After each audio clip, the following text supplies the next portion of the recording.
이게 이제 진보 언론이라고 하는 한겨레 신문도 뭐 어제도 사실 비판 기사가 나오고 계속 이재명 당대표가 사천으로 또는 공천 갈등을 겪고 있는 이걸 딱 전제 조건을 한겨레 신문이 붙이는데 한겨레 신문이 왜 이렇게 하느냐. 우리가 그나마 진실, 정의에 가장 가까운 언론이라고 지금까지 믿어왔는데 좀 불편하지 않으시면 한겨레 신문의 이런 이제 보도 행태에 대해 좀 질문을 드려도 되겠습니까? 물론입니다.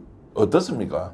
제가 마침 또 이번 토요일 날 예. 한겨레 신문 사옥 강당에서 강연을 합니다. 시국 강연을. 예. 근데 그걸 주최하는 분들이 한발년이라고 한겨레 발전연대 그 출신들입니다. 한겨레 직원 출신들의 모임인데 이분들이 주도해서 이제 거기서 강연을 하는데 그 포스터 외자보가 나오는데 약간 디올백 이 단어가 불편하다고 정정을 요구하는 연락이 온 겁니다. 그냥 완만한 제목인데도. 예. 그래서 이제 한겨레 신문에 오늘 실렸습니다. 광고란에 제 강연이 예. 강연 광고가. 그래서 난 그걸 보고 와 이게 정말 한겨레가 초창기에 이 탄생할 때 그 한겨레가 뭐 본질에서 벗어난 지가 이미 오래됐지만 이 정도일 줄이야. 이렇게 지금 이 막중한 시기에 지금 이재명 대표나 민주당의 이런 어떤 그 공격으로부터 뭐 방어는 고사하고 뭐 또 뭐 그냥 뭐 동조하라는 얘기가 아니라 정말 사실관계 확인만이라도 제대로 해주는 기능만 해도 좋은데 사실관계 확인을 하지도 않고 오히려 조중동들보다 더 거품 몰고 이렇게 이런 보도를 연일 쏟아내는 걸 보고 저도 경악을 금치 못했고 이번 주 토요일 날 내가 강연 가가지고 좀 아주 개박살을 내야죠. 예. 아니 근데 디올백과 관련해서는 어떤 표현을 하지 말라고 그러니까 나왔습니까? 뭐 영부인과 관련된 그 이렇게 연결된 용어를 예. 좀 우리 그 주최 측에서 했나 봐요. 예. 그러니 그거를 완화시켜 달라고. 야, 언론의 자유를 외치는 한겨레 신문에서 네. 뭐 포스트 하나 만들어서 자막을 뭘로 썼는데 거기에 대해서 단어를 수정해 달라고 하는 것도 의외이기도 하고. 저는 한겨레가 박효상 상무 때 저는 이미 끝났다고 저는 봐집니다. 예. 한겨레 삼성 저격수 박효상 기자가 예. 결국은 삼성을 자기가 저격하고 맨날 비판 기사를 쓰던 그 박 기자가 삼성으로 건너가서 상무가 되고 전무가 되고 이재용 그 삼성그룹 부회장이 석방할 때 가석방 될 때 2021년 9월에 교도소 나올 때 그 가방 못질을 하는 사람이 한겨레 출신 그 박효상 아니었습니까? 네. 그때부터 저는 그리고 요번에 뭐 뉴스타파 뭐 이제 뭐 신학림 사건 뭐 그때 또 그 전에 뭐 돈 받은 거 저기 김만배 그쪽으로부터 그런 사건들을 볼 때 한겨레가 무슨 뭐 청정 지역은 아니지만 언론의 청정 지역은 아니지만 적어도 일반 민초들은 경향신문이나 한겨레만큼은 최후의 보루라고 여기는 그 무엇인가가 있지 않습니까? 그것을 이번 보도를 통해서 저도 여실히 제가 두 눈으로 확인했고 더군다나 또 놀라운 거는 이번 디올백 사건이 터지면서 한겨레와 경향이 저를 인터뷰를 할까 말까 하다가 안 했어요. 그렇습니까? 안 하고 제가 오히려 전 한겨레 신문사 사장 고사장이라고 계십니다. 그분이나 다른 분들을 통해서 인터뷰를 해야 되지 않느냐고 푸시하니까 그제서야 저를 그냥 살짝 인터뷰 해가지고 왜 여사 측에서 반환을 안 했느냐 요 포커스만 맞춰서 기사 하나 냈고 경향신문은 아직까지도 안 내고 있습니다. 전혀 다루질 않았어요. 제 사건을. 진보는 분열해서 망한다 이런 것 때문에 참 저희들이 이런 이야기 하는 게 좀 불편하긴 한데 보수는 이익 있으면 늘 그냥 손잡고 통합한다. 그래서 우리는 능력 있는 진보가 오히려 나라를 더 잘 이끌 수 있다 이런 생각 때문에 한겨레 신문까지 원래 같이 좀 전에 목사님 말씀하신 대로 평소에도 한겨레 신문은 우리나라 진실을 지켜는 마지막 보루다. 우리는 뭐 유튜브 채널 하니까 좀 거친 말도 하고 좀 더 심하게 얘기하는 것도 양해 좀 해주십시오라고 하지만 그럼에도 불구하고 저널리즘이 가져야 되는 최소한의 기준은 있다고 생각하는데 이번에 이재명 당대표와 관련된 보도의 내용을 보고 또 조금 전에 말씀하셨던 그런 사안들을 보면 한겨레 신문에 대한 기대가 과거에 따라가지 못하겠다. 그럼 저는 어떻게 하죠? 그래서 한겨레 신문 기자 여러분, 우리가 그냥 인터넷에서 열심히 떠들 테니까요. 지난 30년 동안 해왔던 한겨레 신문의 원래의 기계, 정신 이런 거 좀 가지고 해주시면 안 되겠습니까? 더 이상 사실 좀 비판하기는 좀 불편한데, 근데 총선 국면에서 이제 이렇게 해버리면 지방신문 어떤지 제가 노인부에서 잠깐 말씀드릴까요? 완전히 윤비어천 가고 완전히 한비어천 갑니다. 심지어 김건희 여사에 대해서 잘한다 이런 기사를요 일면에 쓰는 언론을 제가 본 적도 있거든요.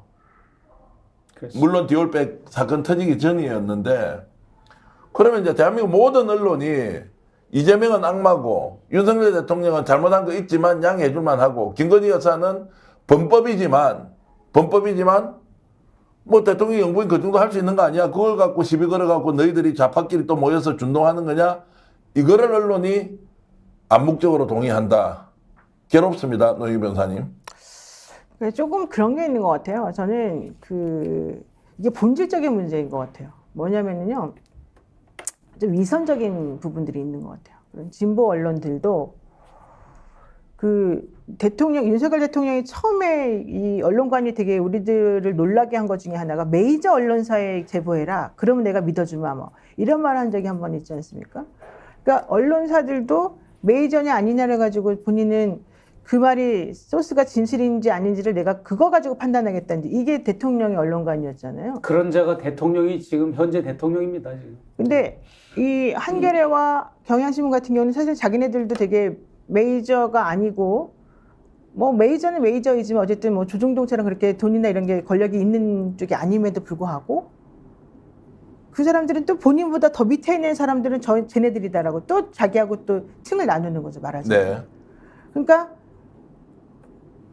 지금 보수나 현재 있는 이 여당이나 이 기득권층하고 맞서 싸우는 나는 투사다라고 생각하는 거가 있으면서도 이 민주당이나 이쪽에서도 또 나는 이 중에서 예를 들면 과거에 뭐 문 대통령이나 과거의 친문이나 이 세력들은 나하고 견줄 만한 사람들이지만 그렇지 않은 요 라인들 사람들은 나랑 틀려 이 생각을 좀 기본적으로 가지고 있는 게 아닌가. 그러니까 내가 이 정도까지는 못 받아주겠어. 이런 생각 가지고 있는 게 아닌가 좀 그 생각이 들었어요. 그래서 이제 본인이 만들어 놓은 기준이 객관적으로 존재하는 사실에서 출발하는 것이 아니라 나의 생각, 나의 관념, 나의 기준으로 상대를 평가하고 바라보고 하다 보니까 언론이 저렇게 이제 비정상적인 길로 들어갔다 이런 생각이 들고요. 많은 분들이 지금 정말로 한겨레 신문, 경향신문이 제 역할을 하면 좋겠다 이런 걸 주고 계시고요.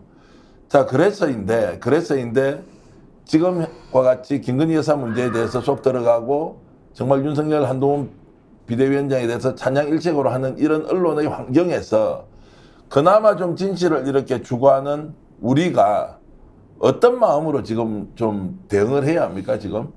목사님? 저희는 그렇게 이렇게 해야 될 것 같습니다. 언론이라고 하는 이 기능과 역할은 시대를 이끌어가는 교회로 말하자면 이제 옛날에는 교회당 종탑에 십자가를 걸질 않았고 유럽에는 닭의 형상을 걸었어요. 십자가 대신에. 그 닭을 그렇게 십자가 대신에 걸었다는 거는 유럽의 교회들이 이제 새벽을 깨운다, 시대를 깨운다라는 의미거든요. 그래서 저는 어찌됐든 언론은 그 틀 자체가 시대를 깨우고 시대 정신을 제공하고 그다음에 진실을 국민들에게 알리는 역할을 해야 되는데 그 역할을 못하면 결국은 그 자본에 의해서 언론은 작동이 되는 거기 때문에 구독을 취소한다든지 뭐 어떤 자본을 작동 못하는 그런 행동을 집단 행동을 보여줘야 되지 않을까. 그래서 뭐 불매 운동도 좋고 뭐 여러 가지로 그런 것으로 본때를 보여줘야만이 아마 좀 그나마 경각심을 갖지 않을까라는 이런 아주 그냥 좀 우스꽝스러운 제안을 해봅니다. 네. 노영희 변호사께 이런 걸 좀 여쭤보고 싶어요. 제가 요즘 막 혼자서 분노하고 막 이렇게 길길이 날뛰는 것 중에 하나가 이제 모든 사람한테 제 자신이 포위된 느낌. 정의와 진실을 외치고 이야기하는데도 사람들이 알아주지 않아요. 민주당 공천 저거 문제 많다지만 그 정도 아니다. 국힘에 비하면 더 낫다. 정권심판론 여전히 살아있다. 이렇게 얘기를 하고 내가 만나는 사람들은 그런 의견을 가진 사람이 여전히 많기 때문에 총선이 국힘 중심으로 가지 않는다. 지금 두고 봐라, 기다려라 하는데도 이렇게 말하는 사람이 많지 않아요. 자, 이럴 때 우리는 그러면 똑같이 분위기에 휩싸여서 그대로 상황을 받아들일 거냐, 아니면 나는 끝까지 이렇게 스피스 같은 매체에 와서 외칠 거냐. 힘내세요, 해봅시다. 본질이 뭡니까? 사천 아닙니다. 공천 과정에서 문제가 있긴 하지만 본질적으로 이것이 아닌데 왜 이러십니까? 정권심판 그런 필요 없습니까? 이렇게 질문을 하고 있는데 저만 떠들고 있습니까? 본인은 더 좀 적극적으로 떠들고 있습니까? 아니면 왜 우리는 이렇게 무기력증에 빠져 있느냐, 이 말씀을 좀 드리고 해법을 듣고 싶습니다.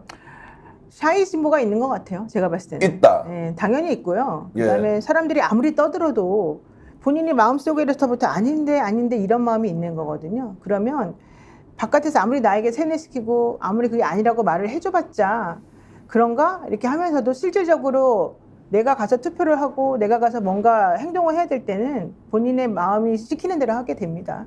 제가 보기에는 자기를 믿는 수밖에 없는 것 같아요. 자기를 믿어야 한다.